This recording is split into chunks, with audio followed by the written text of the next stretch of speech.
L'ascension et l'abîme. L'impératif d'une révolution souveraine pour la Côte d'Ivoire de 2030. Vous savez, les grandes nations peuvent aussi connaître les grands changements. On peut partir des crises économiques pour en arriver à des crises sociales et à des crises même de plusieurs autres militaires et autres. Mais en réalité, tous ces phénomènes n'arrivent pas par hasard. On peut parler d'ascension, d'apogée, mais on peut parler aussi d'abîme, de déclin. Et partout où il y a la gloire et le succès, le désordre aussi va s'inviter. Et donc ce n'est pas surprenant que dans cette Côte d'Ivoire aujourd'hui qui brille de mille feux, où on cherche aujourd'hui à dépasser tous les standards pour faire une révolution souveraine d'ici l'an 2030, que nous puissions constater aussi que le contraire de ce que nous souhaitons se démontre à nous dans notre société. Quand on prend le cas de M. Doumbia, qui se permet, avec tout son système, parce qu'il n'est pas seul, de détourner plusieurs milliards de nos francs CFA. S'il n'y avait pas le succès, s'il n'y avait pas l'ascension, nous n'aurions pas connu de tels abîmes. Et donc ce n'est pas le fait que des corrupteurs, des corrompus et des malfaiteurs existent dans notre société qu'on doit simplement crier et jouer les étonnés. Mais c'est qu'est-ce que nous allons faire pour effacer ces côtés sombres de notre société, pour continuer notre ascension, pour continuer à aller de l'avant. C'est ça la vraie question. Comme disait Jean-Paul Sartre, il faut se poser la question et la vraie question. La vraie question ici n'est pas comment est-ce que nous pouvons avoir de telles personnes. Non. Là où il y a le succès, là où il y a du miel, il y aura forcément des abeilles. Mais la question est de savoir qu'est-ce que nous faisons pour enlever toutes les mauvaises graines et sans état d'âme. C'est ce qui va nous amener à une vraie révolution souveraine de la Côte d'Ivoire pour que Alassane Ouattara et nous, on puisse se séparer dans les meilleures conditions où personne ne pourra reprocher quoi que à Alassane Ouattara. Parce qu'en vérité, il y a des vérités qu'il faut dire. Dieu a donné la grandeur à Alassane Ouattara. Dieu a donné le prestige à Alassane Ouattara. Mais Dieu, malheureusement, a donné des collaborateurs au président Alassane Ouattara qui sont des gens extrêmement exécrables. Je prends deux exemples. Si vous n'êtes pas des gens qui arrivent à comprendre correctement le fonctionnement de l'homme ivoirien, vous allez vous dire, mais finalement, est-ce que le président ne sait pas tout ça? Vous vous souvenez, il y a 2 ans, celui qui avait été nommé comme le meilleur commissaire va se retrouver dans une histoire de drogue à San Pedro. Et tout récemment, M. Doumbia, qui a été nommé comme le meilleur DAF de la Côte d'Ivoire, se retrouve devenu voleur aujourd'hui. Et la question qu'on peut se poser sans état d'âme, est-ce que le prix d'excellence de Alassane Ouattara vaut encore un clou? Quand ceux qui sont nommés, après c'est eux, on retrouve dans les scandales. La faute à qui? Est-ce que le prix d'excellence là, est-ce que les gens qui sélectionnent les gens là, est-ce qu'ils le font de la bonne des manières? Moi, je commence déjà à me poser cette question. Vous voyez que l'entrée ici est violente. Quelqu'un qu'on a célébré pour la positivité absolue. Cette personne se retrouve aujourd'hui dans l'abîme le plus terrifiant. Je me pose bien la question. Est-ce que les prix d'excellence là sont donnés vraiment aux personnes qui les méritent?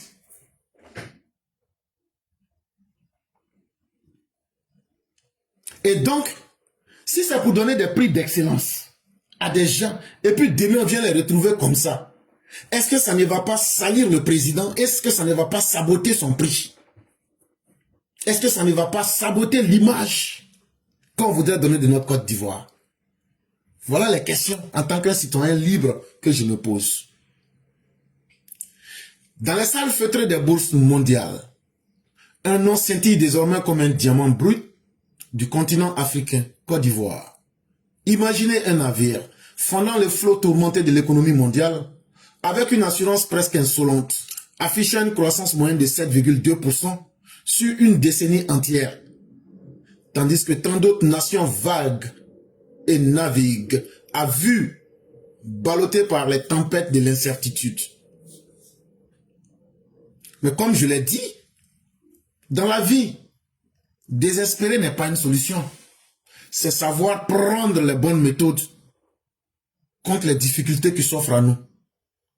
Si on a voulu aujourd'hui avoir de tels méfaits, ça fait d'abord partie de la nature humaine. Pour savoir que quelqu'un est mauvais, il aurait fallu que vous ayez d'abord confiance en la personne.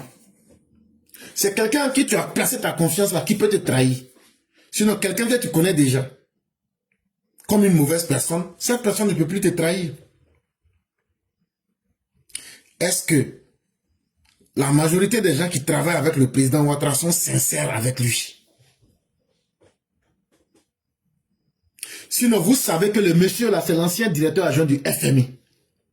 Le monsieur là nous a dit ici, tout le monde l'a dit et entendu, que j'ai bâti toute ma carrière avec l'honnêteté, l'intégrité, mon travail. Mais c'est en Côte d'Ivoire, nous, on cherche les collaborateurs des gens qui il a mis sa confiance. C'est nous, on cherche aujourd'hui à l'humilier de toutes les manières possibles. Le monsieur fait tout. Depuis plus de 15 ans, il a maintenu la croissance économique pour faire de la Côte d'Ivoire un pays qui brille. Et vous profitez du résultat du travail de ce vieil homme pour aujourd'hui essayer non seulement de lui faire mal en volant le résultat du travail pour vous-même, mais surtout en prenant le soin de salir son image pour ajouter dessus.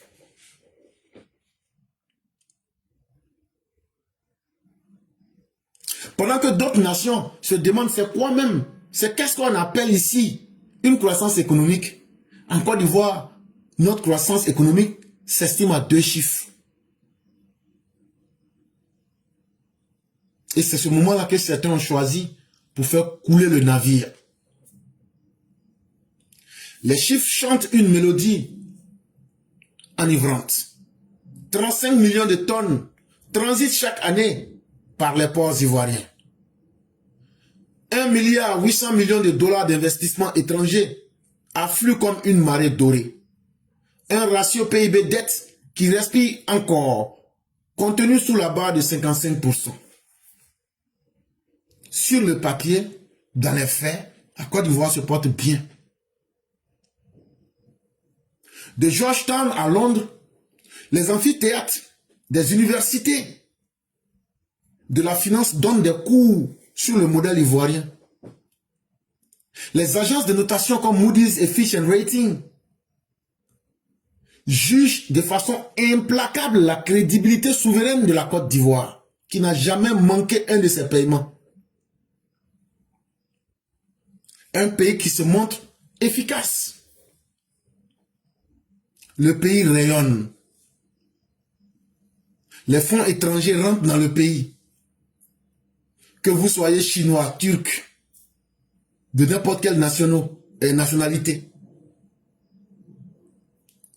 Et que vous soyez même dans le monde du sport aujourd'hui, ou de la musique. Les éléphants nous font rêver. Tout est devenu intéressant. Dans les studios d'enregistrement de musique, on entend toutes sortes de musique. Du rap en passant par le zouglou pour arriver au coupé décalé. Tout ce qui est ivoire fait trémousser les gens de Dakar à Kinshasa.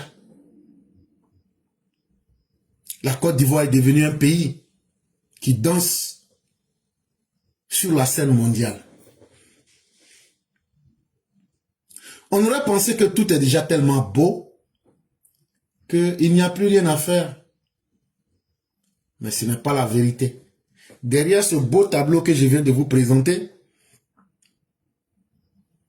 il y a une ombre. Il y a une ombre qui est lente mais qui s'étire. Il y a une ombre qui est là, qui ne parle pas, mais qui est très vicieuse, qui est insidieuse, qui est très dangereuse. C'est l'ombre de la corruption.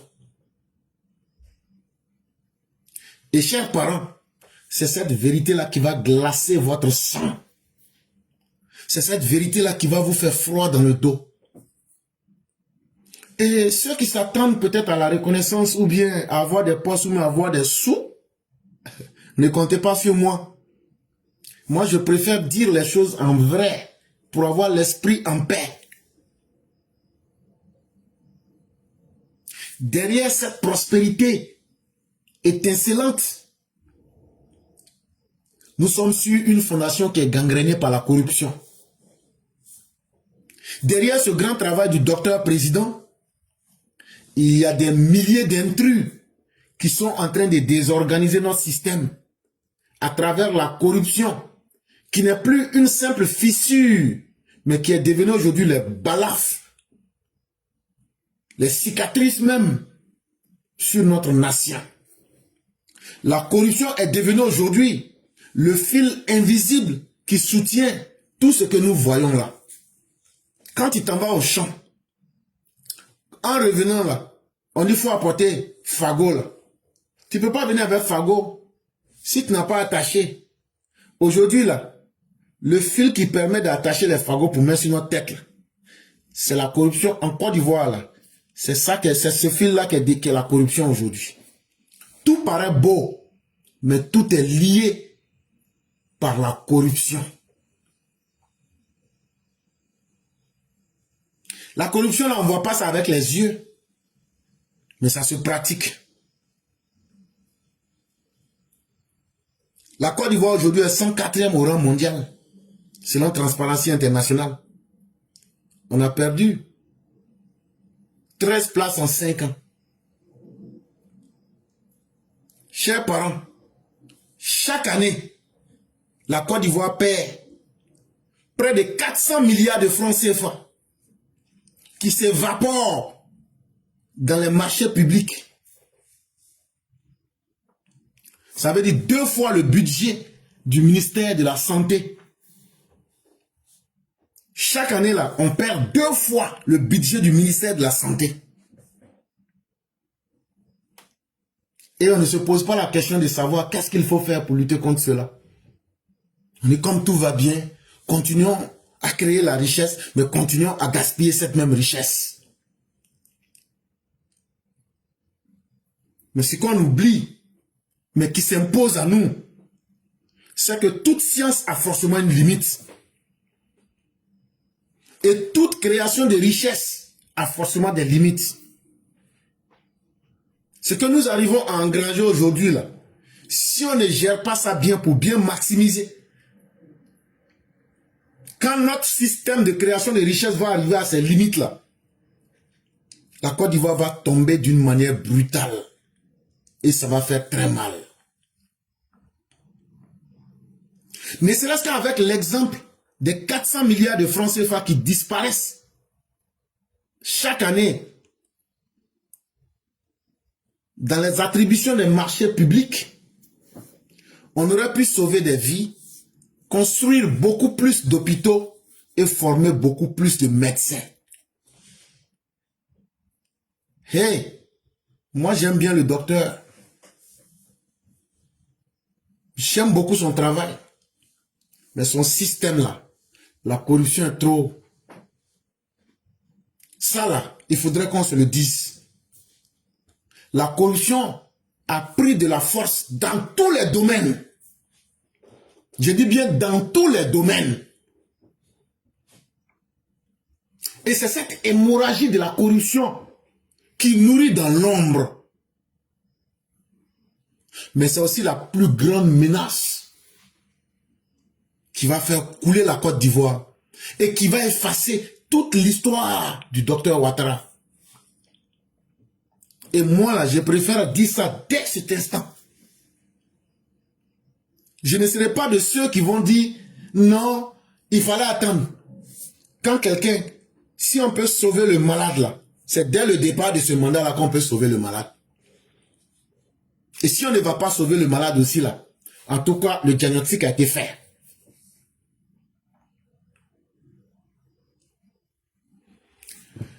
Quand tu te retrouves le long des côtes de la Côte d'Ivoire, malgré tous les efforts qui sont reconnus, c'est pas évident, mais tu peux retrouver 3 à 4 tonnes de cocaïne qui viennent de l'Amérique du Sud et qui vont transiter presque chaque mois par la Côte d'Ivoire, faisant de ce pays le corridor de la mort et de la poudre blanche.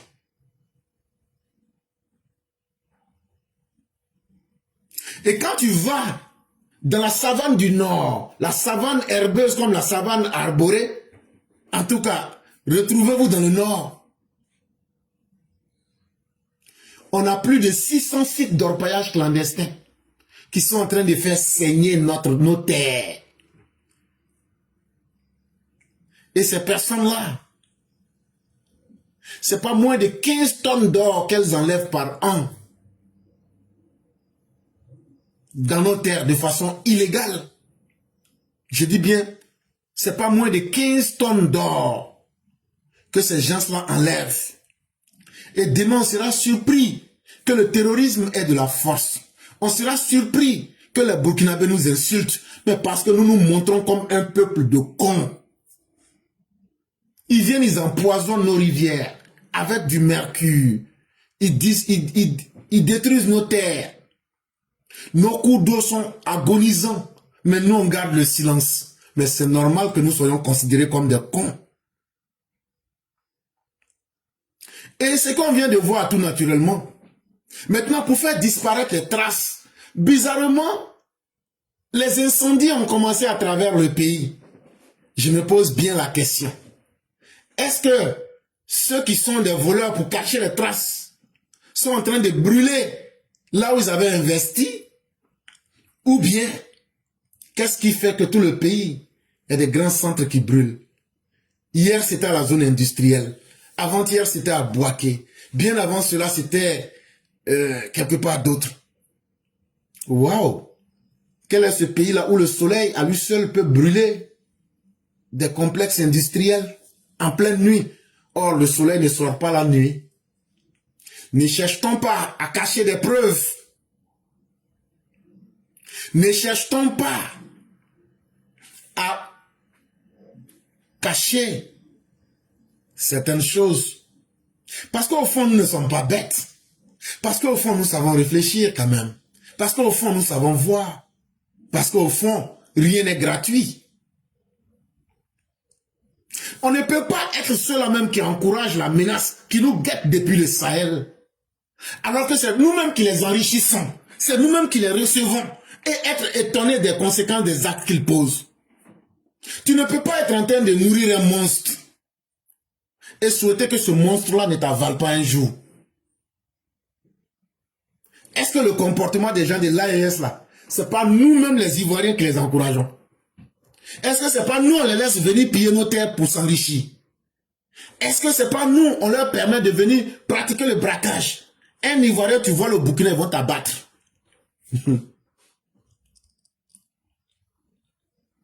Est-ce qu'un Ivoirien peut aller creuser le sol au Burkina ou au Mali? Est-ce qu'un Ivoirien peut posséder un lopin de terre au Mali ou au Burkina? C'est pourquoi ils disent que nous sommes bêtes. Et ils ont raison. Parce que c'est qu'eux ne peuvent pas accepter chez eux là. Ils viennent, ils font pire que cela chez nous. Et on accepte et on ne dit rien. Et donc là, on les oblige à ne pas nous respecter.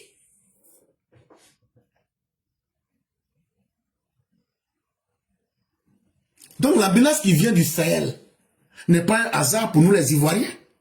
C'est nous-mêmes qui avons nourri la bête. Et après on se tonne que la bête cherche à nous avaler. Qu'on le veuille ou pas, l'orpaillage clandestin là nourrit le djihadisme.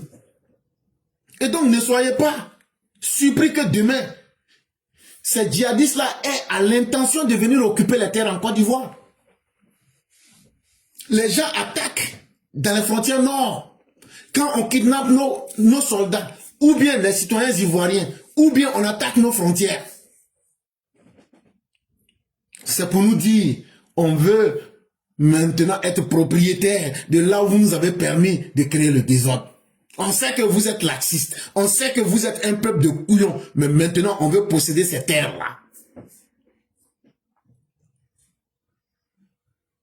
En tout cas, que ce soit à la frontière poreuse avec le Mali et le Burkina Faso, pas moins de 2500 djihadistes attendent patiemment et traitent avec l'opposition ivoirienne, mais ils sont très affamés de la Côte d'Ivoire. Parce que chez nous en Côte d'Ivoire, on est un peuple qui aime s'amuser. On oublie facilement. On a déjà oublié Kafolo en 2021. On a déjà oublié Grand Bassam en 2016. Chez nous, le malheur n'est pas un enseignant. Chez nous, l'expérience ne compte pas. Chez nous, il faut simplement profiter de la vie, mais sans en tirer les leçons. Alors que Kafolo en 2021, Grand Bassam en 2016, Difita en 2025 devraient être des sons, devraient être des avertissements qu'on ne devrait pas ignorer. Mais l'avertissement que ces événements nous donnent là, c'est que la menace à laquelle nous faisons face, le djihadisme là, ce n'est plus une hypothèse, ce n'est plus quelque chose qu'on peut dire, peut-être ça va arriver, peut-être ça va pas arriver. Cette menace-là frappe déjà à nos portes. Moi, ce que je vais dire là, donc, toi tu es pessimiste. Hey, c'est la vérité que je suis en train de te dire. Parce que la Côte d'Ivoire est envahie par des ennemis. Seulement le fait que les gens n'aiment pas qu'on leur présente la vérité. Quelqu'un qui détourne 13 milliards, vous pensez qu'il est seul. Mais quand le pays est incapable de remonter la chaîne pour situer les responsabilités, est-ce que les malfaiteurs ne sont pas devenus plus forts que le système lui-même? Est-ce que les orpailleurs clandestins, l'État a pu les défaire? Est-ce que les braqueurs ne sont pas en train de reprendre encore du service? Donc pourquoi on va s'étonner que les djihadistes ne puissent pas prospérer dans leur service? Les opposants commettent n'importe quel type d'abus, mais on oublie de les juger. Et subitement, on assiste à un silence. Et on voudrait qu'on se taise et qu'on dise que tout va bien. Quand des petits pays comme le Bénin lancent des mandats d'arrêt avec des faits réels, moins pire que ce que Tidjane Thiam a fait, et demain vous voudrez que ce pays-là aille bien, Dieu merci que ma vie n'est pas liée à la Côte d'Ivoire. Dieu merci que le destin de mes enfants n'est pas lié à la Côte d'Ivoire. Et c'est là que le mot de Trump trouve toute sa grandeur. Nos pays africains sont des trous de merde.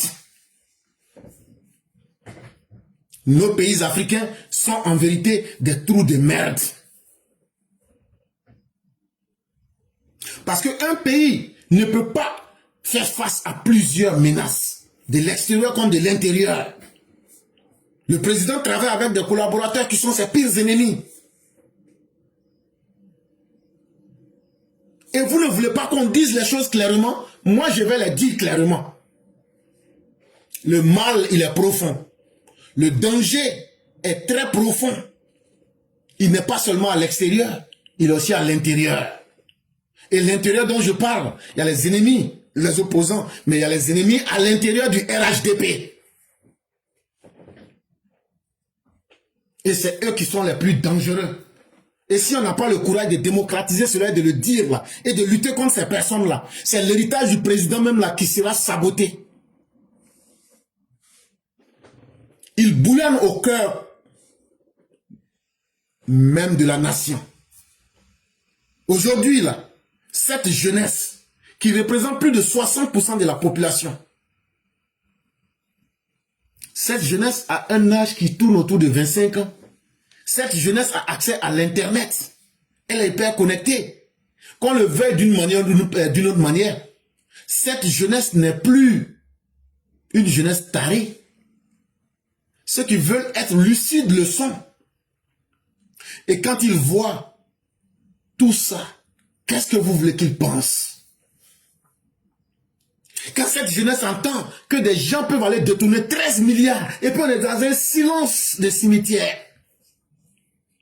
Quand cette jeunesse voit l'écart vertigineux, l'écart stratosphérique entre les promesses que nous faisons chaque mercredi pour dire que la Côte d'Ivoire ira mieux, mais que eux, leur quotidien, ils ne voient rien, et que le chômage aujourd'hui frôle les 25%, et que dans les services publics, nos parents n'arrivent pas à se soigner, et que même dans tout ce qui est composant même de l'État, tout ce qu'on annonce à la RTI, c'est bien beau, mais quand tu vas là-bas, tout est verrouillé par des pratiques de prédation, où le mérite est assassiné par le népotisme. Hey, il y a un volcan qui gronde. Si les gens du RHDP là, si certains ont des postes, ou bien certains gagnent de l'argent, ou bien certains sont déjà satisfaits là, moi qui ne gagne rien, et moi qui n'ai rien à perdre là, moi je vais vous dire, il y a un volcan qui gronde. Et un volcan là, tôt ou tard, il va finir par rentrer en éruption. Il va finir un jour par exploser. Ceux qui volent là, on les traite avec tellement d'élégance.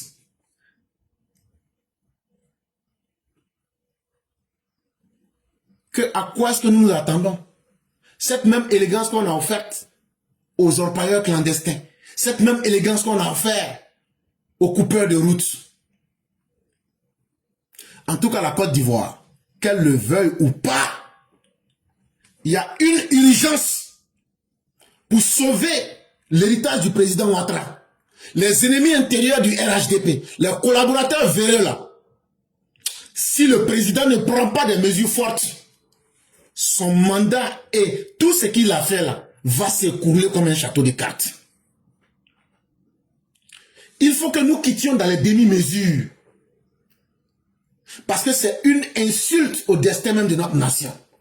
Qu'on ait eu un grand homme comme Alassane Ouattara et qu'aujourd'hui nous soyons là en train de parler, non, on n'arrive pas à traiter les corrupteurs comme il se faut, et c'est le président lui-même qui doit faire le travail.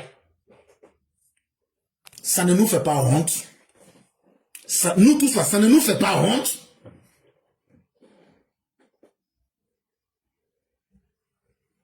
Si on fait une révolution dans la transparence la plus radicale, si on fait la justice là, ça fait quoi? On n'a pas dit d'être violent, on n'a pas dit de couper des têtes, mais on dit la justice doit faire son travail.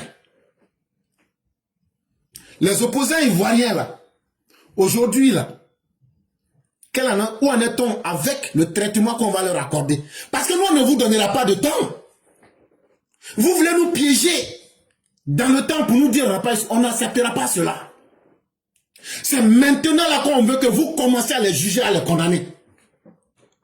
On n'attendra pas. Et nous n'attendrons pas. Et le fait que vous allez entendre là, c'est ce qui sera votre plus grand ennemi, parce que c'est là que le volcan va exploser.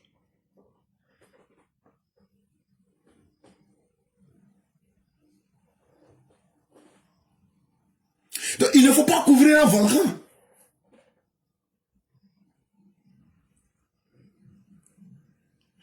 Il faut que nos magistrats, qui peuvent juger les cas de corruption, on renforce leur protection, comme de la manière l'Italie a fait la protection de ces magistrats qui ont jugé les gens de l'Andrangheta, de la mafia calabraise et de toute forme, et de la mafia de Napoli, qu'on appelle en français Naples.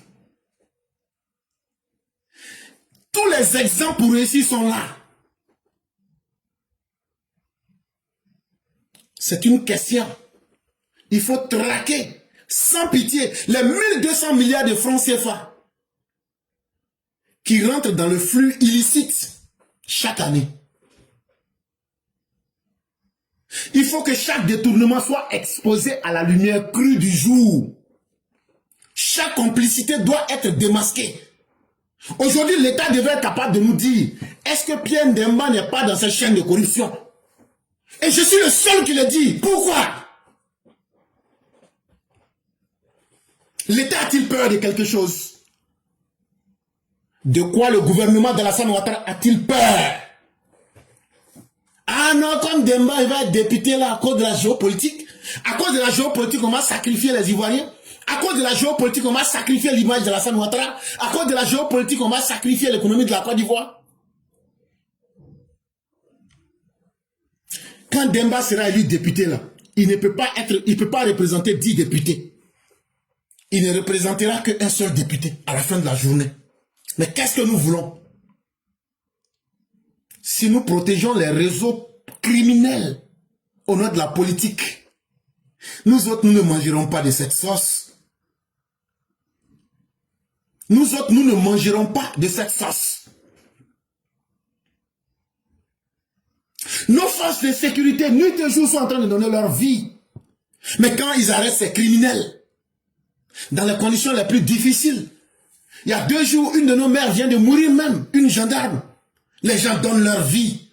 Mais on retrouve ces mêmes criminels traités comme s'ils étaient dans des hôtels 5 étoiles. Et demain faire la morale aux Ivoiriens. Nos juges qui jugent les criminels. Demain, ce sont les accords politiques qui libèrent ces criminels. Et on veut que notre nation nous inspire confiance. Si c'est ce message-là qu'Alassane Ouattara veut laisser, disons à Alassane Ouattara, dès le départ, qu'il a bien échoué dès le départ. Ça fait mal. Se critiquer soi-même là, il faut être vraiment garçon pour le faire.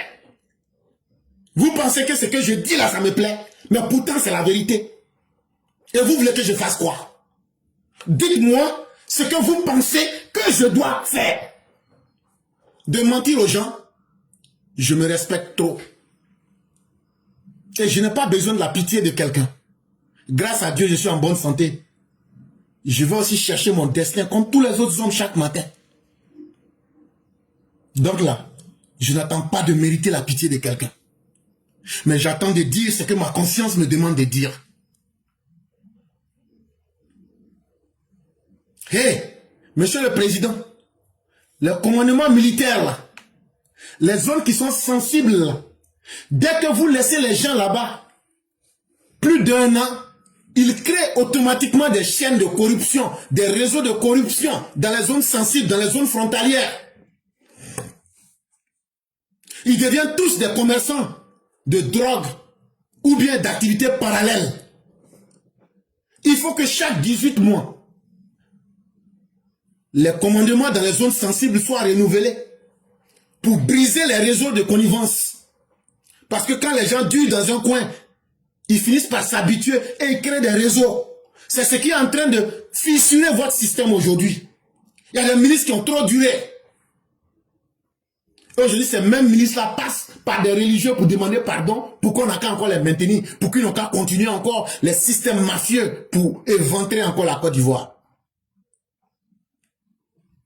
Si nous voulons un système sécuritaire qui protège, ça doit d'abord être un système sécuritaire qui mette et qui inspire la confiance plutôt que la crainte. C'est vrai, on nous dit qu'on a créé tous les systèmes, mais les gens ont peur pour leur vie. Ça, il faut qu'on le dise. Aujourd'hui, tous les systèmes existent. Aujourd'hui, là, pour lutter contre la corruption, là, on peut utiliser le digital, où tout est numérisé dans le marbre. Chaque franc CFA qui est dépensé dans les 8000 marchés annuels, les 23 millions d'hectares de terres cultivables là, dans le domaine forestier là, faisant-en une traçabilité. La transparence là, ça n'arrange pas un seul camp. Tôt ou tard, ça va nous arranger nous tous. Mais il y a d'autres qui pensent comme eux, ils sont dans la chaîne de la corruption. Nous qui critiquons, on est frustrés. Vous pensez que c'est tout le monde qui a besoin de l'argent de la malédiction? Vous pensez que l'argent de la corruption là, c'est tout le monde qui est attiré par ça? Il y a des gens qui sont dignes et qui se respectent. Toi, c'est quel argent tu ne vas pas posséder? Et puis tu vas aller prendre l'argent de la corruption. À la fin de ta vie, maudit ton âme pour aller dans une tombe. Tout l'argent que tu as accumulé là, tu n'iras pas avec ça dans la tombe. Mais volontairement, tu as choisi la malédiction. Tu es devenu milliardaire en détruisant des vies, en commettant toute forme d'iniquité. Et un matin, on te retrouve, tu es mort. Tu as hypothéqué toute ta destinée spirituelle. Donc, votre argent de corruption, là, votre argent maudit, là, c'est pas tous les êtres humains qui aiment ça. Mais la transparence absolue, là, tôt ou tard, si on la pratique, là, c'est nous tous que ça va arranger.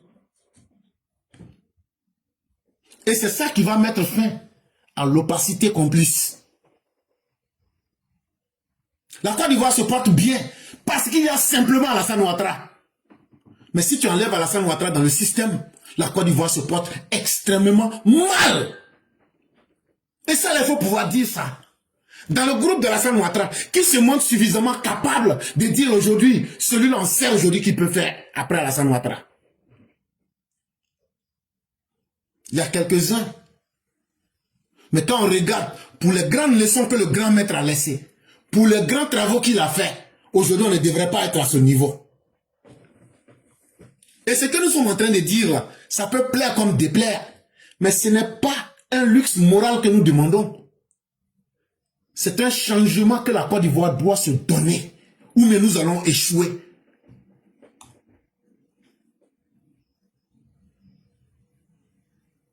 C'est une nécessité géopolitique brûlante. Vous vous laissez malmener par des pays voyous, tant à l'intérieur de vos pays qu'en dehors de votre pays. Et vous voulez que ces pays-là vous respectent. Quand ces mêmes étrangers-là, ils viennent en Côte d'Ivoire, ils utilisent les chaînes de la corruption. Mais c'est normal qu'ils vous disent que vous, les Ivoiriens, vous n'êtes pas chez vous. Parce qu'ils viennent avec une aisance. Ils installent les chaînes de la corruption dans votre pays.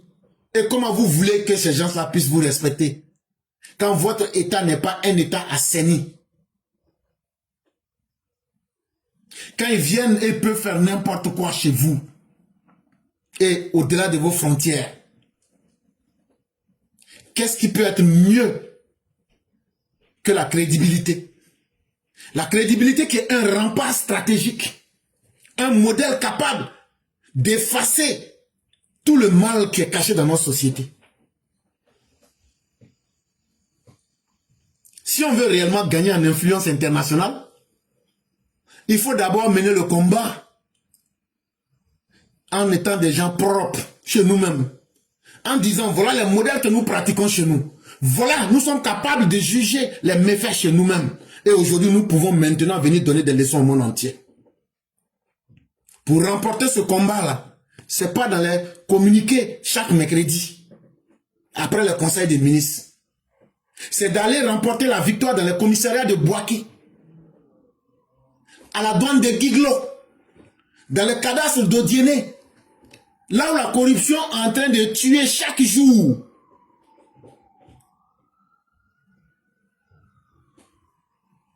Hey, la Côte d'Ivoire qu'on voit, c'est comme quelqu'un qui a retiré une grenade. On est au bord d'un précipice vertigineux.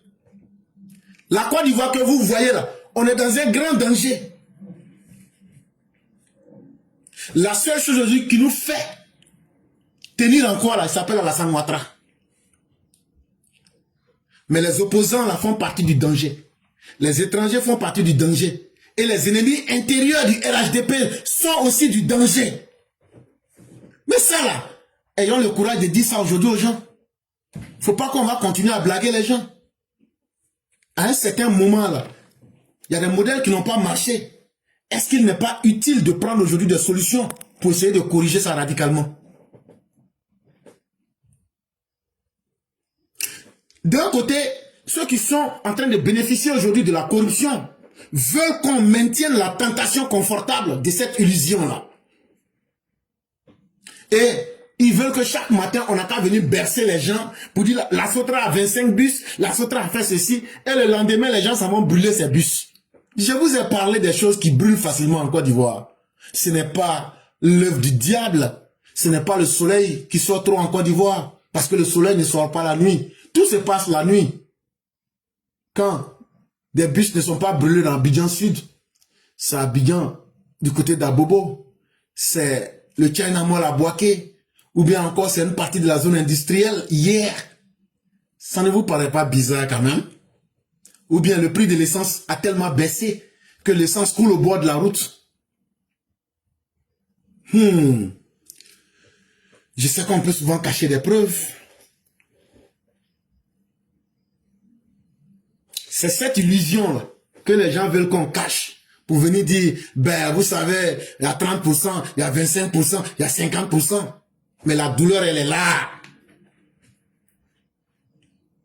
La douleur se trouve dans la réalité.